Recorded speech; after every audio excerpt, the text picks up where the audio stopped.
Allez, maintenant, je vous propose de nous tourner vers l'éditeur de code. Je sais que c'est votre préféré. C'est vrai que quand on développe, on passe beaucoup de temps dans le code. Eh bien, en version 2024, cet éditeur bénéficie de nouveautés dont vous ne pourrez plus vous passer. Et la première nouveauté, c'est l'intelligence artificielle. Regardez. Là, je suis en train de reprendre du code que j'ai pas écrit.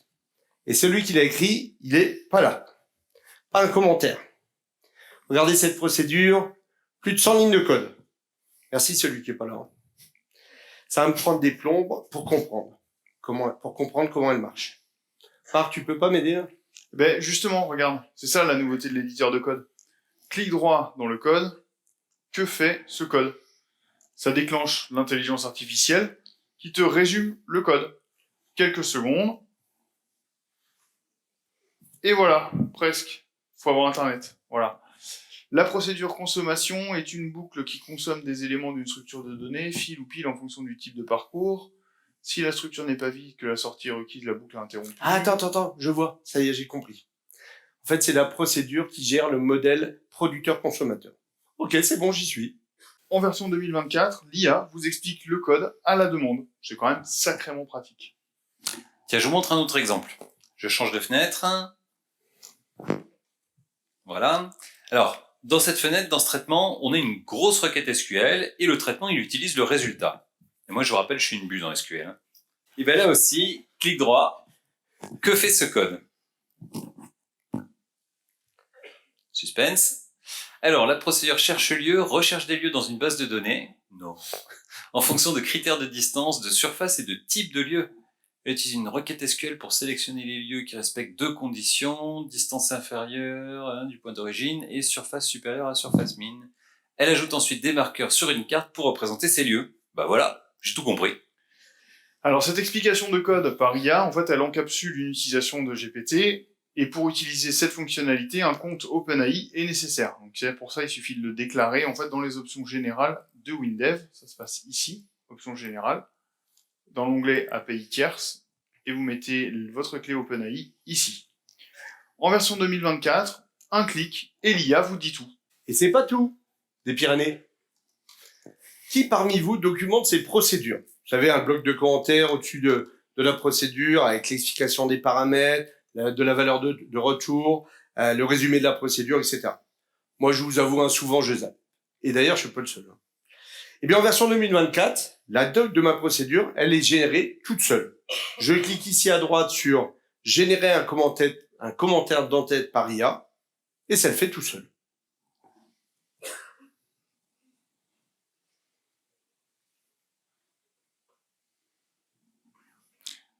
Et voilà. Allez, on continue avec les nouveautés de l'éditeur de code, et avec une nouveauté qui peut vous sauver la vie, enfin surtout celle de vos données. Dans ce projet, moi j'avais une analyse avec des identifiants auto sur 4 octets. Dans ma base de données, je viens de passer mes ID auto sur 8 octets. Pourquoi? Tout simplement parce que je veux mettre en place une réplication, et que la réplication, elle demande des ID auto sur 8. Eh bien regardez, depuis que je l'ai fait, une erreur est apparue. L'éditeur de code me dit que la rubrique membre que le type de membre est incohérent avec celui de la rubrique mappée. Bah oui, dans ma classe, j'ai utilisé un entier, donc 4 octets, et maintenant il me faut un entier sur 8. Merci la version 2024. Allez, on continue avec ma nouveauté préférée de l'éditeur de code. Alors, c'est une nouveauté de confort, mais on va s'en servir tous plusieurs fois par jour. Regardez, je saisis S est une Xian égale bonjour. Je fais entrer et l'éditeur de code corrige. Xian enchaîne. Alors bien sûr, ça marche avec les procudères en procédure et les nœudiers en entier et tous ces trucs comme ça. Moi j'adore. Autre nouveauté de confort de l'éditeur de code, celle-là, moi c'est ma préférée. Regarde, en version de 2024, les erreurs de compilation s'affichent directement dans le code. Je la vois sur la même ligne. Vu le temps qu'on passe dans l'éditeur de code, le confort c'est important. Alors bien sûr, le volet des erreurs de compilation est toujours là. Une autre nouveauté bien cool de l'éditeur de code, c'est la nouvelle bulle d'info. Regardez, je survole l'appel de la procédure vérifie sortie. Ah, attends, sur l'écran du ciné, en thème clair, c'est pas hyper visible. Je vais passer en thème sombre. Attends, l'éditeur de code, voilà, Ok. et elle est là. Donc je disais, voilà. en version 2024, l'éditeur de code affiche une bulle avec le prototype complet de la procédure, un lien direct vers le code de la procédure, le commentaire du développeur et les références croisées, les endroits du code où cette procédure est appelée. Cette nouvelle bulle, elle est super claire, plus riche, plus pratique. Allez, je me remets en thème clair. Hop, hop. Et on poursuit notre découverte de la version 2024 avec une nouveauté qui concerne les commentaires dans le code. C'est le support de d'Oxygène. Alors, d'Oxygène, pour ceux qui connaissent pas, c'est un système de génération de documentation technique assez répandu. Allez, on continue. Je vais vous en montrer encore d'autres. Dans ce projet, j'ai 3 procédures que je veux mettre en évidence chaque fois qu'elles sont utilisées dans le code. Je veux qu'elles soient colorées d'une façon particulière. Donc ces 3 procédures, c'est log ajoute info, log ajoute erreur et log ajoute warning.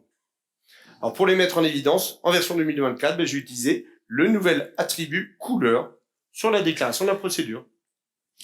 Une nouveauté sur la gestion des chaînes maintenant, c'est la nouvelle fenêtre de gestion des chaînes. Vous y accédez ici dans le ruban, dans le volet Refactoring, chaîne de l'élément. Alors chaîne de l'élément pour travailler sur l'élément en cours, ou sinon chaîne du projet pour travailler sur le projet entier. Et là, eh bien, vous avez une vue synthétique de toutes les chaînes simples, les chaînes multilangues. Vous pouvez trier, rechercher une chaîne, éditer les chaînes multilangues. Avec cette nouvelle fenêtre, en fait, vous avez des chaînes en or.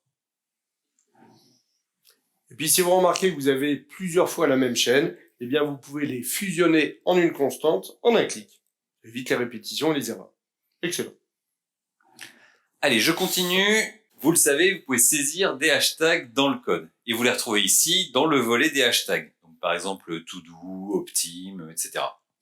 Eh bien, désormais, vous pouvez également ajouter des infos complémentaires sur ces hashtags. Alors, le format, il est super simple. Un est commercial, le nom de l'info, égal, et sa valeur entre guillemets. Donc, par exemple, todo et dev égale marque, todo et dev égale marque, todo et dev égale marque. C'est moi qui fais tout, en fait, là. Bah oui. Ok. Vous pouvez aussi utiliser des URL dans les hashtags. Donc dans ce cas-là, le volet des hashtags affiche un lien cliquable, comme ici. todo, ajouter une transaction, et on a mis un lien vers la doc de hTransaction début. Les nouveaux hashtags dans le code, ils sont plus riches et plus précis. Bon, on a vu beaucoup de belles nouveautés dans l'éditeur de code. Je vais en profiter pour vous montrer une chouette nouveauté dans le debugger. C'est les points d'arrêt de performance. Alors, par exemple, dans ce traitement, je vais analyser la boucle pour tout avec l'analyseur de performance. Alors, je peux modifier le code, bien sûr, pour, vous savez, ajouter analyseur début, analyseur fin. Mais si je peux pas modifier le code, par exemple, parce que je suis en débugage distant, comment je fais? Et bien, en version 2024, je pose un point d'arrêt de performance. Regardez, je pose un point d'arrêt, clic droit, analyseur de performance, démarrer l'analyse de performance. Je pose ensuite un second point d'arrêt après mon traitement, analyseur de performance, arrêter l'analyse de performance. Go. Je clique sur le bouton, le débugger s'arrête sur mon premier point d'arrêt, F5 pour continuer. Le débugger s'arrête sur mon second point d'arrêt et il ouvre le résultat de l'analyseur de performance. Je n'ai plus qu'à consulter le résultat. Facile, rapide. Facile, rapide, puissant. C'est ce qui caractérise l'éditeur de code et le debugger de la version 2024. Un éditeur à votre service dans toutes les situations pour concevoir, développer et mettre au point des applis incroyables. Vous êtes bien en version 2024.